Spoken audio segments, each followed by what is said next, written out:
Animal abusers, family killers, village burning war-mongers, genocidal zealots, slavers, murderous gangsters, power-hungry con men, demonic creatures of all types. Welcome to the most magical place on Earth. Today we're ranking every Disney animation villain from evil to most evil.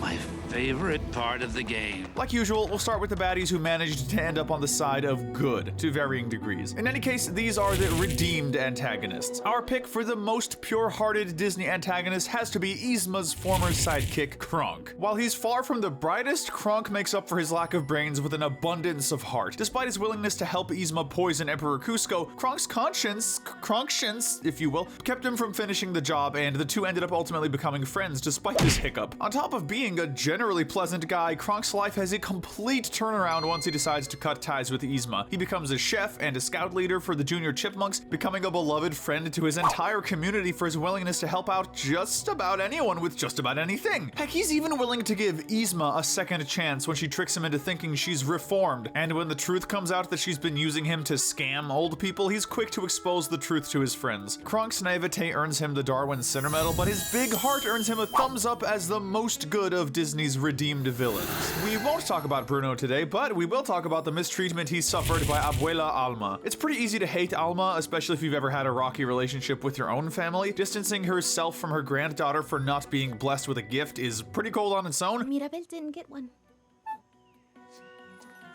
But on top of that, she's also responsible for alienating Bruno from the family, all because his gift of prophecy wasn't popular. But as mean as she can be, Alma's had to deal with no shortage of trauma in her life. She's desperate to protect the family's miracles, afraid to lose them like she lost her husband, which leads to her being pretty insensitive due to that trauma. Look around. We must protect our family. Our encanto. She learns her lesson in the end, making amends with Bruno and Mirabel, so we're gonna give her some leeway in light of both her trauma and her redemption. In the same vein of barely qualifying as a villain, Denahi from Brother Bear is up next. There's a surprisingly high amount of poacher villains in Disney movies, but Denahi thankfully doesn't sink as low as the majority. He doesn't kill for sport nor pleasure. The guy's just got a grudge against the bear that killed his brothers, or more accurately, the bear he thinks killed his brothers. Not knowing that his brother Kenai was turned into a bear, he hunts him down for the majority of the movie, and when he realizes the truth, he accepts Kenai for who he is. You'll always be my little brother. Even when he chooses to turn into a bear for the rest of his life to atone for killing Dakota's mother in a fit of rage. Aside from that, his worst deed is literally just teasing his little brother, which is nothing compared to the majority of sickos we'll be talking about today. It's hard to think of a redemption arc more iconic than that of Ebenezer Scrooge from A Christmas Carol. And considering how iconic this character has become in the Mickey Mouse universe, we can't help but mention him. Despite starting off as a holiday-hating jerk who'd force his workers to work through Christmas, being visited by the three ghosts of Christmas to show him how badly he's potentially screwing up his life is enough to knock some sense into him. After that, Scrooge becomes generous and compassionate, apologizing for his misdeeds and being welcomed in by the same family he mistreated earlier in the movie. Though, this is just a shower thought, but I'm not sure how ethical it is for a duck to be handing out a cooked turkey as a present. In any case, though, similarly making amends with her victims is Namaari from Raya and the Last Dragon. Like nearly everyone else in the movie, Namaari is extremely skeptical and deceptive, willing to do anything to get her hands on the dragon gem for her region of Feng.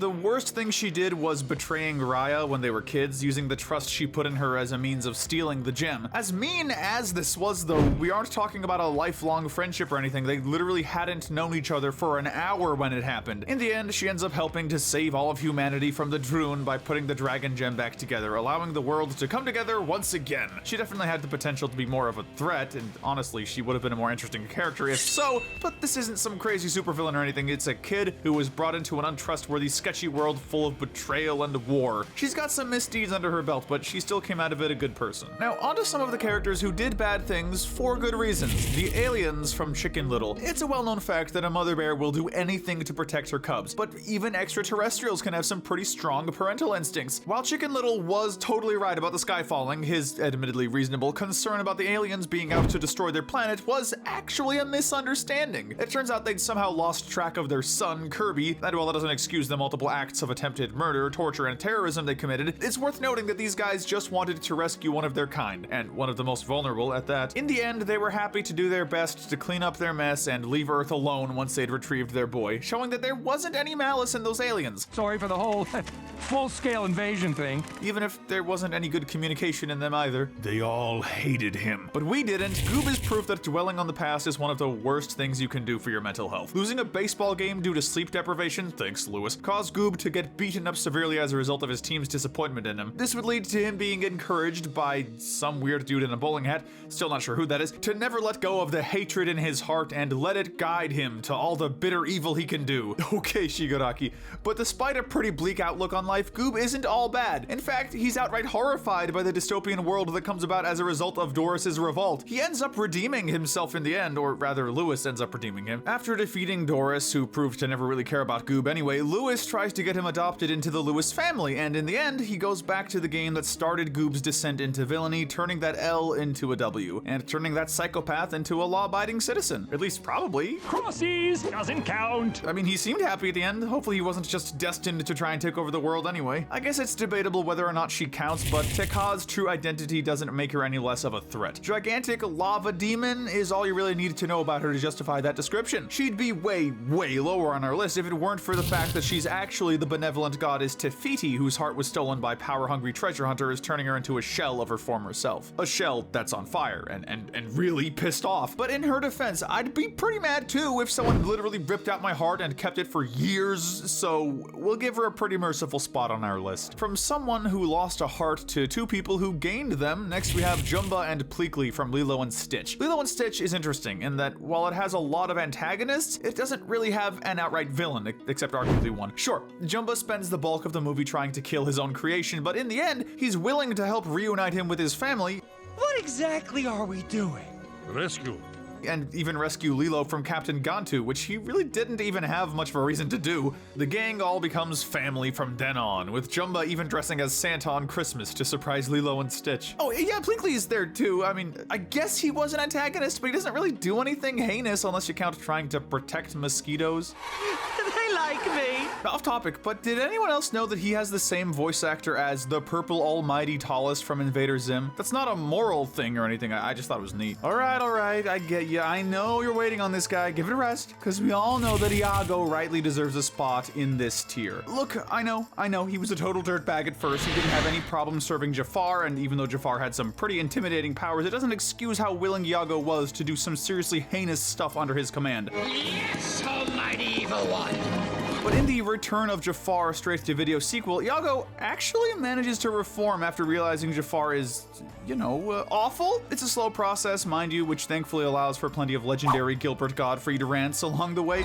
Buddy! But for all of his missteps, Iago manages to save all of Aladdin's friends from certain death by execution. Did not have to, but did. And ultimately, he's the one who defeats Jafar by knocking his lamp into the lava. Who knew this franchise had a major redemption arc that didn't even make it into theaters? Truly, Iago has passed the Gilbert Gottfried test of redemption. Now we'll move on to the characters who don't quite fall into the full-on redemption arc category, but these villains are the sympathetic baddies. First and foremost, let's take a trip to Doofenshmirtz Incorporated to talk about Dr. Heinz Doofenshmirtz. It's been said constantly that Doof is a surprisingly sympathetic antagonist, especially for a guy who regularly attempts to commit acts of mass brainwashing, terrorism, or just straight up acts of annoyance to take over the tri-state area. Perfect. Now I can pee all over the tri-state area. Thankfully for everyone, this brilliant inventor isn't actually all that evil. He's just a petty, hurting man who needs to vent to his secret agent platypus nemesis before getting beaten up and having his plans thwarted. Doof and Perry seem to genuinely enjoy each other's company, and they really do care about each other. But Doofenshmirtz's best deed is easily his role as Vanessa's father, who he cherishes and tries to give the happy, loving childhood he never had growing up. Doof isn't a good guy per se, but he isn't a bad one either. He's just a broken man who needs a web-footed friend to talk to. Next up is Amos Slade. Next in line of surprisingly many poacher villains in Disney's repertoire, Slade here stands out as one of the few who seemingly learns his lesson and becomes a better person by the end of the movie. While he isn't a nice man by any means, his worst deed is just hunting animals for sport, and sometimes doing so out of spite. That's still bad, mind you, but by the end of the movie, he's seemingly changed a lot after being rescued by Todd, who he spares afterwards despite having a pretty blatant opportunity to kill him. I imagine a lot of longtime Disney fans will be less forgiving of the next hunter, Man from Bambi. Yeah, if the fact that he doesn't even have a name isn't enough indication, Man here isn't the most complicated, fleshed out Disney villain. He's best known, and only known, really, for being the hunter who killed Bambi's mother. While there's no way he could have known the trauma he'd inflicted on the whole theater full of children, killing an animal with such a young child to care for is a pretty cruel move, so we can't give him any more leeway than this. Honestly, I wish we could give him even less. If we don't have you hooked on this video quite yet, worry not. Captain Hook is here. Peter Pan's arch-nemesis is one of Disney's most beloved villains of all time, and one reason for that is the simple fact that he's such a lighthearted, small-scale threat. Even looking at Hook as an old guy seeking vengeance against a child, he's not all that bad, especially considering that Peter contributed to him losing his hand when he wasn't even doing anything but treasure hunting. Like, come on, Peter, who doesn't like treasure? Money, money, money. There's also that common theory that Hook is a lost boy as well, and is supported by the fact that he genuinely enjoys his tussles with Peter, being sincerely saddened when he thinks he's killed him. If you don't buy that, there's also the fact that Peter Pan's original story was about him kidnapping kids and killing them once they entered puberty. So yeah, I don't think Hook is the cut and dry villain here. Even at his worst, he's one of the few Disney villains who seems to genuinely like his allies. The worst way we could describe him is that he's a bratty little kid in an adult's body. Next up, we have the overzealous Captain Gantu from Lilo and Stitch. The main defense Gantu gets most of the time is the fact that he's just doing his job. Sure, he's hunting down Stitch with the intent to disassemble him, but that's because he's been told to do so as a result of the little guy being such a destructive threat. Just following orders isn't a be-all end-all excuse though. Gantu is still cruel and merciless, even willing to kidnap Lilo, a human child, as a snack for Stitch's trip back to their planet. Which wasn't even close to a part of his job. That would be like if you kidnapped an evil baby and gave him a puppy to snack on. You are doing your job, but that doesn't make it any less screwed up. While Gantu is a lot more outwardly mean, Pete has a longer laundry list of crimes. The reason for this is simple though, as he's basically the first Disney villain, acting as Mickey Mouse's rival in a lot of older forms of media. While he used to get up to some pretty heinous stuff, seriously, I'm pretty sure he was a Nazi spy in one of the old comics, Pete has mellowed out a lot over the years. So why is he still so low? Well, while he's a lot less evil on the whole, and in some media he's not much of an antagonist at all, Pete is still a consistent jerk no matter which iteration you're talking about. He's improved a lot, which is good, but he's got a long way to go before he can make his way off of this list. Robert Callahan, aka Yokai from Big Hero 6, was a hard character to place. In some ways, he's a character who's effectively redeemed himself since his debut. At the end of the movie, he looks sorry for his misdeeds and readily accepts his prison sentence. What's more is that in the spin-off series, he directly expresses regret over letting Tadashi die, apologizing to Hiro for his selfish negligence. I never set out to hurt anyone. That's all well and good, and we certainly can't blame him for being rightfully furious at Cray for putting his daughter through a dangerous test that nearly killed her. That said, he still committed some pretty large-scale acts of terrorism in his efforts for revenge, and to make matters even worse, he did let one of his most dedicated students die a death he could have easily prevented. That was his mistake.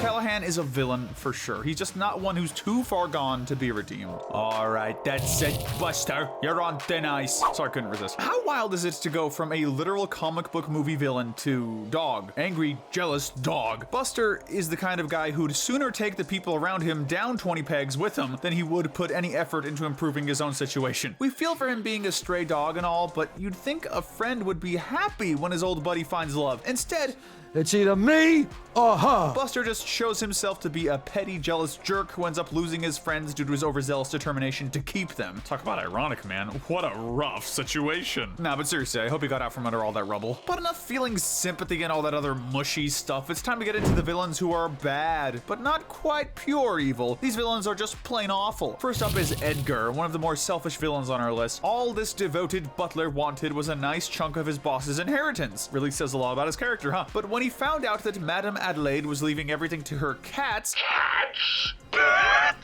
he plotted to get rid of them, so to speak. Trying to kill an old lady's pets is just, man, that's a whole new level of petty and mean. At least if the guy robbed a bank, he'd be hurting something a lot less vulnerable. The police say it was a professional, masterful job. But instead, he was as underhanded as could be, proving himself to be a greedy coward. That said, he's one of the few remaining villains who doesn't seem to be a full-on murderer, which makes him less evil by default. On top of that, it's hard to blame him for being pissed about his employer choosing to pass all of her possessions down to a bunch of cats, who, realistically, can't do much with them. From Alice in Wonderland, next up is the Queen of Hearts. Ironically, heart is precisely what this lady lacks for the most part. She does seem to hold some respect and affection for her husband, but aside from him, the people of her kingdom all look utterly sane in comparison to this childish tyrant. The slightest inconvenience to the queen is a certain death sentence, which you'd think might warrant a lower spot, right? Well, the thing about the Queen of Hearts is that while she is a selfish, greedy character, she's not exactly malicious. She's more like an entitled, bratty toddler who was never taught what the word no means. That doesn't excuse anything she does, mind you, but it does make her a lot less detestable than some of the other threats in Disney history. When it comes to Disney villains, it's hard to get more iconic than Lady Tremaine, aka the wicked stepmother. If you were to ask the ugly stepsisters what they thought of her, they might give a more favorable review, but as for Cinderella, she knows firsthand that Tremaine is a cruel, vicious mother figure who treats any child who isn't her favorite like the dirt beneath her shoes. She never really learns her lesson, determined to exert whatever power she can to abuse the people around her. She's one of those characters who honestly,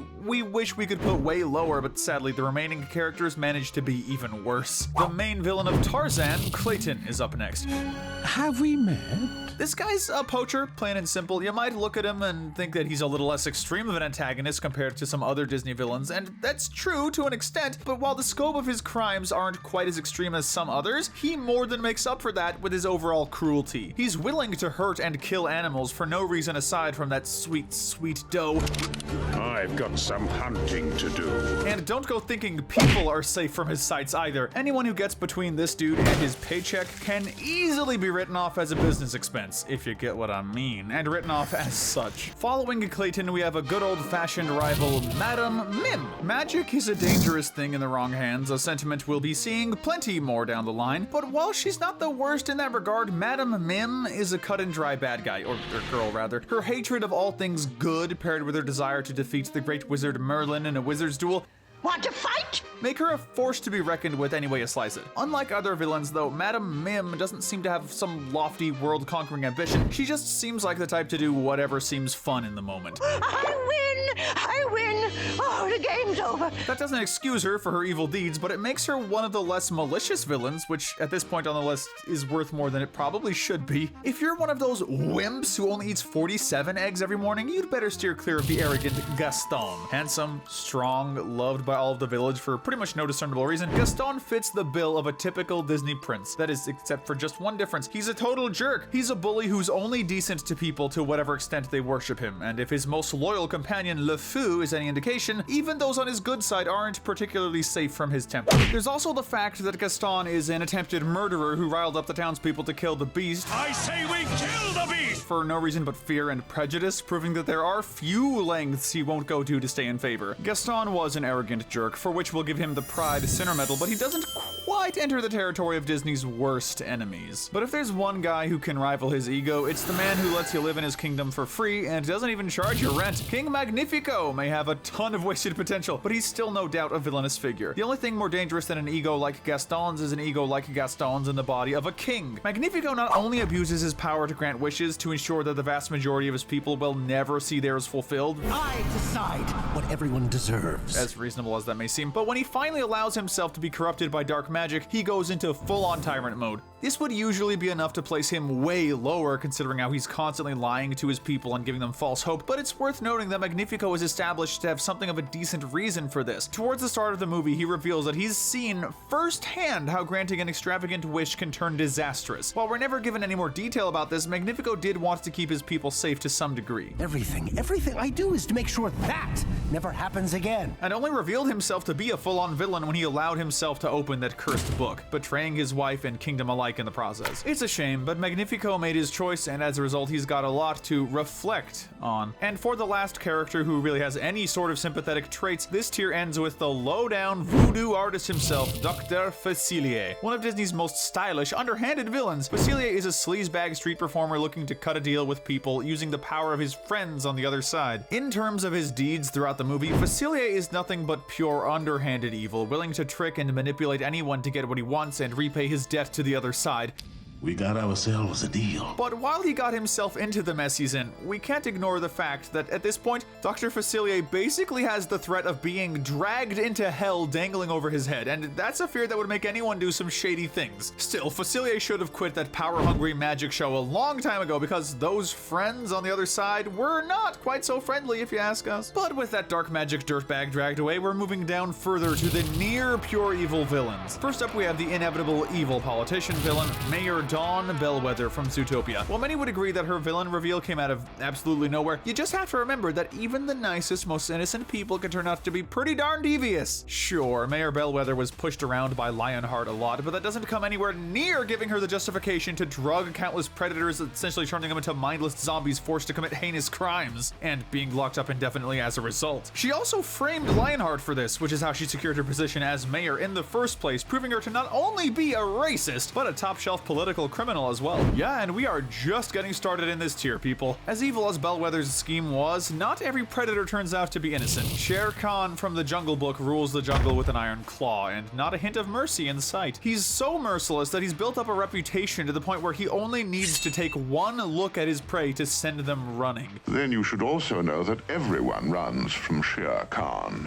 Oh, and if you're a human, it's game over the moment you step into that jungle. Shere Khan prides himself on killing any human who enters his territory, and if you couldn't tell, that isn't out of any desire to protect the other animals. Not every animal needs much protection though. Take Tamatoa, for instance, implied strongly to be one of the many creatures who tried and failed to steal the heart of Te Fiti. The heart of Te Fiti. Tamatoa is an old enemy of Maui. This crustaceous disco ball enjoys being shiny, shining, looking shiny, and this is more of a headcanon, standing out due to his shininess. That might not seem so bad, but you have to bear in mind just how much stuff he must have stolen to get to this point, and how many people he must have eaten without a second thought to have almost done the same to Moana. I mean, come on, dude. She was nice enough to listen to your song and everything, and this is the thanks you give her? Though if there's any villain whose love of shiny objects can rival Tamatoa's, it's Madame Medusa. Big shiny diamond for your Auntie Medusa. There are a lot of other humans with bigger and badder plans than Madame Medusa who really just wants to get her hands on a particularly shiny diamond that probably has some sort of mystical power attached to it. Regardless though, Got to have the devil's eye. She's willing to verbally abuse and endanger a young girl to achieve her goals, which automatically results in her being a pretty scummy person, one who's only saved from falling even lower by the even more impressive evil of those beneath her. For instance, if we're talking about villains who treat their kids horribly, we couldn't forget Mother Gothel. First off, this girl isn't even Rapunzel's mother. She kidnapped her at a young age after discovering her hair's healing powers, determined to use this young girl as her skincare regimen to remain youthful for all her days. She would do this by keeping Rapunzel locked in a tower indefinitely and gaslighting her whenever she tries to leave. That's seriously one of the most messed up things a Disney villain has done to their child, and to make matters worse, it's only done for the sake of her staying wrinkle-free for as long as possible. Now I'm the bad guy.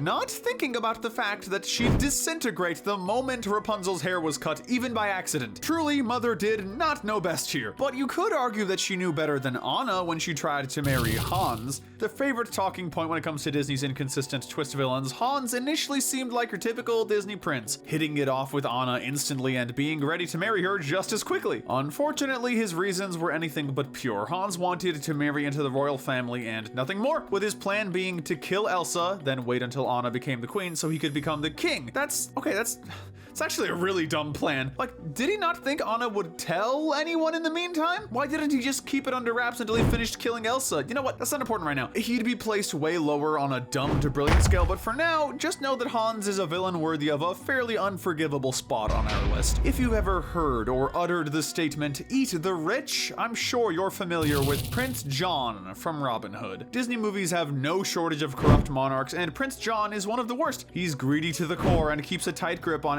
every last piece of gold he gets his greedy little paws on, even if he has to excessively tax his own people to extort it from them. Rob the poor to feed the rich. He won't lift a finger to help them either. To him, mass starvation and homelessness, these are just necessary prices to pay for him to stay rich. That won't earn him anything more from us than the greed sinner medal and a much-deserved visit from Robin Hood. Landing just outside of the bottom 20, we have Doris from Meet the Robinsons. Poor Goob was desperate enough for a friend that he readily accepted a robotic bowler hat, blind to the fact that Dor 15 only wanted to use him for her ultimate goals. While all Goob wanted was vengeance on the man who ruined his life, Doris wanted complete and total anarchy, taking her whole species of rejected inventions along for the ride to attempt, and initially succeed, at world domination. While Doris is pretty evil, she is still a robot, and as such, we're not sure if she's capable of emotion or anything like that. It won't save Doris from a low place on our list, but we still think the more outwardly evil characters deserve more credit, or discredit in this case. Nearing the end of this category is King Runard, the main villain of Frozen 2. Anna and Elsa's grandfather is a scumbag who can basically be blamed for most of the conflicts in both movies. He betrayed the Northuldra tribe, waging an unjust war because of his fear of magical powers. Why was he afraid of magic, you ask? Well, simple. He didn't want people thinking he could let them defy the will of a king. Yeah, really, there's not much to say about this guy. He's dead long before the events of either movie, all because of a truly meaningless war he just had to wage. Pull the lever, Kronk! Oh wait, he's way back there. Never mind. Well, Yzma is back, and how? This old lady, this gorgeously aged specimen, is both scary and sadistic beyond all reason. She'll do anything to get ahead in life, from attempting to assassinate her admittedly douchey former boss to take over the throne, to scamming a bunch of old people to make a profit off of them, all while taking advantage of Kronk, who genuinely cared about her. Yzma is a sleazebag in every sense of the word, and if you ask us, she never deserved to be turned into such a cute little kitty. More like a mosquito or something. I imagine a lot of people would argue he should be in our lowest category, but closing out this penultimate section is the nemesis of Hercules himself, Hades. With a temper as fiery as his hairstyle. Whoa, is my hair out? It goes without saying that Hades isn't a guy you want to mess with. The sheer fact that he's the god of the underworld earns him a fairly easy Wrath Sinner medal, as does the fact that he ultimately plans to take over the entire universe, letting Titans run amok and do his destructive bidding. His plan is one of the most destructive of the bunch, and to make matters worse, he was more than happy to kill Hercules, a literal baby at the time, for the fact that he was foretold to get in his way. The only thing good about Hades is the fact that, as underhanded as he is, Hades is willing to compromise and strike a deal with the people around him, and surprisingly, despite being the closest to the devil we've seen so far, he actually holds true to his word. But that doesn't keep him from a seriously notorious rap sheet of crimes. From torturing his servants, to attempting infanticide, to tormenting Peter Griffin's family for years on end, and wrong James Woods role. Just know that Hades is an all-around nasty guy, and if you ever strike a deal with him, you'd better make sure you have a Bible and some Reese's Pieces on standby. Ooh, a piece of candy. Ooh, a piece of candy. As low down, literally, as Hades is, he's just outside of the last few villains on our list. These guys are utterly irredeemable, and they'll be getting little to no sympathy from us in our final section. At number 17, yes, really, only number 17, we have the former winner of the gold medal of evil, the Chernobog. The Chernobog is literally Satan. At least the closest Disney villains can come to such a claim, and this hedonistic sociopath will do anything necessary to give himself pleasure whenever it's needed. This leads to some unspeakably horrific atrocities, and the lack of any real motivation leads us to think that he could basically be described as the objective most evil Disney villain, but honestly, that's just way too boring of a conclusion. Boring! Like, don't get us wrong, Chernobog is definitely a pure evil antagonist, but we don't even know if this guy is able to process whether a deed is good or evil. If anything, this Satan stand-in seems like he just does what he wants without any concept of good or evil, and he only really does it once a year, apparently. So this time around, we're going to be giving some more credit to the villains who actually could be doing something better with their lives. When it comes to evil, it doesn't get more on the nose than the Evil Queen. The one tool she needs to achieve her dream of ruling the world is unparalleled beauty, which, as long as Snow White is around, seems to be just out of reach. So the evil queen, desperate to outdo this literal child, tricks her into taking a poison apple. Surely that'll make her look better, right? Well, no, not really. But with such petty motivations and such unforgivable actions, they did manage to earn her an even lower spot on our list than she'd otherwise have.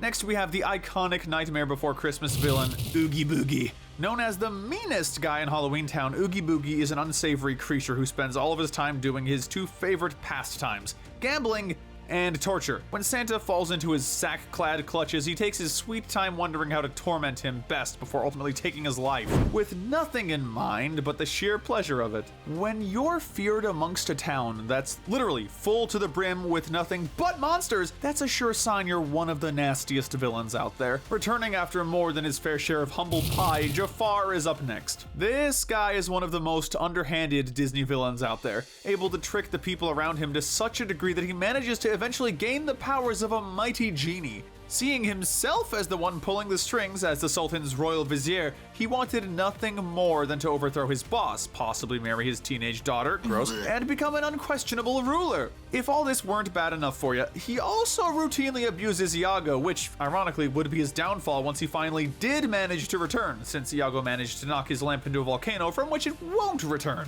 At least, it probably won't come back from that. I mean, there's no way he survived that, right? Right? Iago, go lock the doors. Next up, we have the sadistic Bill Sykes. This guy is your average everyday loan shark stereotype, and man does he live up to it. He'll do anything to keep the upper hand over his debtors, from torture to threats of murder. The only good trait Sykes occasionally shows is honor, as he does usually stick to whatever deals he makes with Fagin, like giving him 3 days to square away his debts. But considering how he was more than happy to take a little girl hostage in order to ensure that he'd be repaid, we can't give Sykes any more credit than this for his honesty. Honestly, we're probably being too generous as is, but the rest of these guys are just really bad. You know we're dealing with some unsavory characters when Cruella de Vil misses out on the bottom 10. With a name so on the nose you could write a whole song about how much she sucks, Cruella is a girl who wants nothing more than fashionable fur. I worship furs! She's so twisted that she'll skin puppies to get her fur fix. And as awful as that is, she's also cowardly enough to refuse to do her own dirty work. I don't care how you kill the little beast, but do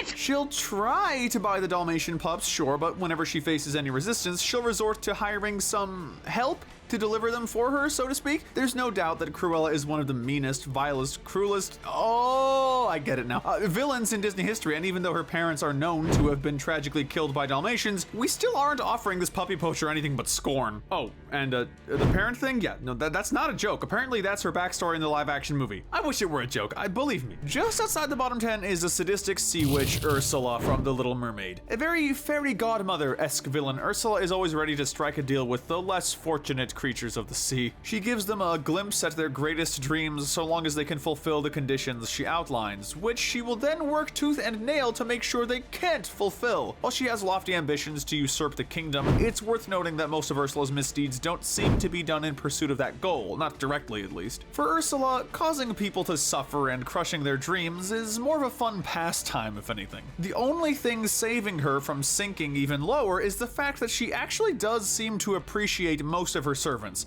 a feat most of the more nefarious Disney villains aren't really capable of. From one witch to another, Maleficent takes our number 10 spot. Maleficent has every bad characteristic we've discussed up until this point, and then some. Similar to the evil queen, she's a narcissist who wants nothing less than the adoration of the entire world and will curse any child, royal, animal, or whomever else gets in the way of that. Simply put, Maleficent is evil and proud of it, taking genuine sadistic pleasure in watching others suffer for her own amusement. Her only real redeeming quality is her care for her pet Raven, showing that even the nastiest villains can have the loyalty of their little companions. If only the deceptive Scar were smart enough to learn that lesson. Scar is many things, none of which is king, but more than anything, he's the worst brother and uncle you could ask for. Rather than being content with his place in the royal family, Scar always wanted more, which easily earns him the Envy Sinner medal. He was so jealously desperate to become king that he was willing to kill his own brother and nephew to do so. I will be king.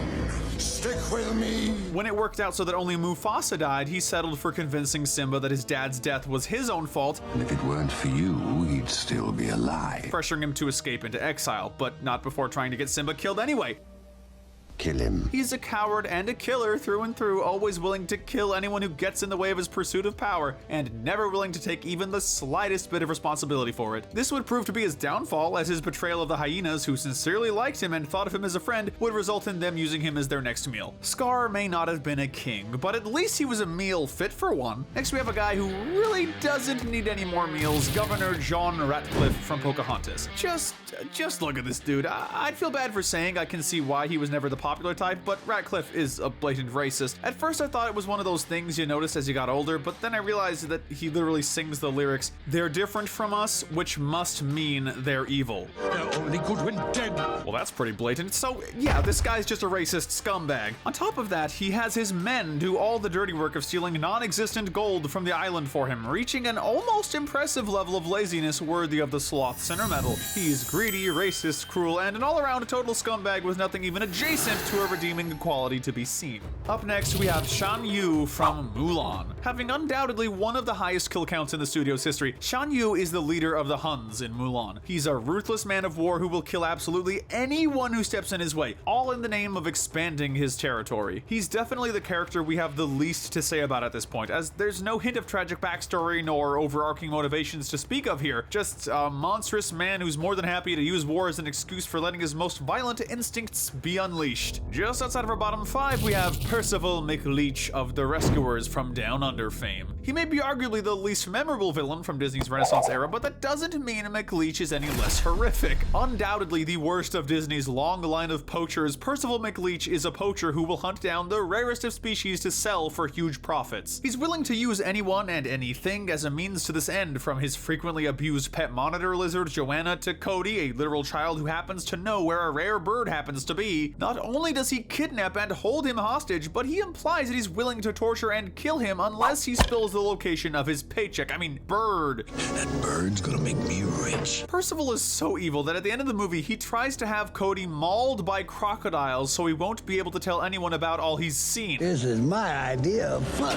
And thankfully gets himself washed down the waterfall instead. Honestly, I kind of think he deserved worse. Big evil can come in small packages too, at least if the world's greatest criminal mind, Professor Ratigan, is any indication. Ratigan is one of those villains who at least has the honesty to wear his evil nature on his sleeve. He takes genuine pride and joy in how awful he is, having his criminal underlings sing songs of praise for his crimes. On that note, the lyrics of said songs reveal that he's drowned widows and orphans in large numbers. But don't go thinking he's any more pleasant on screen. If you upset Ratigan at all, like say mistaking him for a rat, I'm not a rat! He won't hesitate to call his pet Felicia to make a quick snack of you, proving that he's both racist and willing to use his own people as livestock. Even if Felicia isn't around, direct murder isn't off the table either, shown by his abduction of Olivia and betrayal of Fidget, both of whom he was willing to leave for dead on at least one occasion. And that's not even mentioning the fact that he kidnaps a toy maker to do his bidding, using his own daughter's life as leverage in his plan to kill the Queen and take over London. You know you've got a monster on your hands when that's an afterthought. This guy's so evil, I wouldn't even be surprised if it turned out he wasn't a real professor. At number 4, we have a villain who isn't from a movie, but before you get mad, it's Bill Cipher from Gravity Falls. Come on, who doesn't love this sleazy, power-hungry Dorito man? Bill is pure evil in every sense of the word. Like the Chernobog, he's willing to commit any atrocity he can for the sheer fun of it. Unlike the Chernobog, however, Bill is an intelligent mind who seems to have more in mind than just hedonism and sadism. Bill Cipher wants to unleash sheer terror on the world and reshape it according to his own twisted visions. He also fits that classic do not strike a deal with this guy, he's not a legitimate businessman archetype, as even his occasional allies will find themselves in pretty horrific fates, like the time he possessed Dipper's body and trapped his own in a puppet. Yeah, that's another thing about Bill, he's not above using kids in his schemes, even if it means keeping them locked in a false fantasy world for all eternity to make sure his plans will be successful. Seriously, who does stuff like that? Well, funny you should ask. The Bronze Medal of Evil goes to the Coachman from Pinocchio. Pinocchio has achieved his dream of becoming a real boy, and that means he has to deal with the stuff a real boy has to, like going to school. But when that proves to be not quite Pinocchio's speed, he falls victim to the Coachman, a guy who tricks vulnerable boys into going to a place called Pleasure Island, only then to turn them into donkeys and sell them off as slaves to various buyers afterward. Now, I need you to unpack this with me real quickly. The Coachman is engaging in mass child abduction, a form of transformation that almost undoubtedly would count as some sort of unethical experiment, and worst of all, child trafficking, even if they're in donkey-shaped vessels. I want to go home to my mama! That's a level of pure evil few Disney villains can even hope to achieve, but we can think of two that just barely managed to outdo him. But first, this video is brought to you by Wicked Binge channel memberships. You can gain access to our videos early before anyone else, plus gain access to members-only emojis and loyalty badges by supporting the channel through a membership.